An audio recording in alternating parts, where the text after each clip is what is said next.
जैसा कि आपको पता है, मोदी जी 10 साल पहले जब सत्ता में आए तो उन्होंने सबसे बड़ा मुद्दा जो बनाया वो देश में भ्रष्टाचार का बनाया।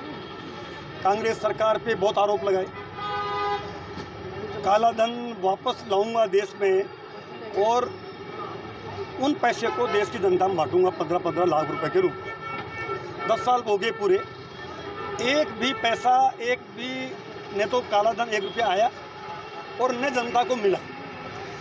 अब 10 साल में वो सत्ता में आने के बाद में उन्होंने कितना काला धन इकट्ठा किया है, ये इलेक्टोरल बॉन्ड इसका बहुत बड़ा नमूना है। हमारे प्रदेश के लोकप्रिय मुख्यमंत्री रहे आदरणीय अशोक गहलोत जी ने इलेक्टोरल बॉन्ड के बारे में बार बार बोला है कि इसमें बहुत बड़ा घोटाला है, बहुत बड़ा करप्शन हुआ है। कुछ चुनिंदा उद्योगपतियों को इलेक्टोरल बॉन्ड के जरिए पैसा लेकर उनको अनड्यू बेनिफिट दिए गए हैं। और ये कांग्रेस पार्टी या विपक्ष की पार्टियां नहीं कह रही है, अब तो सुप्रीम कोर्ट ने इसका संज्ञान लेकर उन्होंने जजमेंट दिया कि 6 मार्च 2024 तक इलेक्टोरल बॉन्ड से कितना पैसा आया, किस पार्टी से आया और क्यों आया, इसका लेखा जोखा उनको कोर्ट में पेश करना है। अनफॉर्चुनेट है कि एक दिन पहले स्टेट बैंक से ये कहलवाया गया कि हमें अभी टाइम चाहिए लेखा जोखा लेने में और देश को बताने के लिए 30 जून का समय मांगा है। सब जानते हैं इस चालाकी को कि अब देश में लोकसभा का चुनाव है, मोदी जी घबराए हुए हैं और ये लोकसभा चुनाव से पहले अगर हम बता देंगे तो हमारा करप्शन है वो देश की जनता के सामने आ जाएगा। इस बात से डरते हुए उन्होंने 30 जून तक का टाइम मांगा है।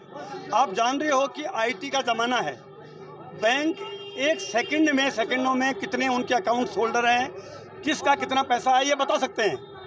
ये किसी से छुपा हुआ नहीं है, लेकिन ये अपनी मनमानी पे, तानाशाही पे उतरे हुए हैं।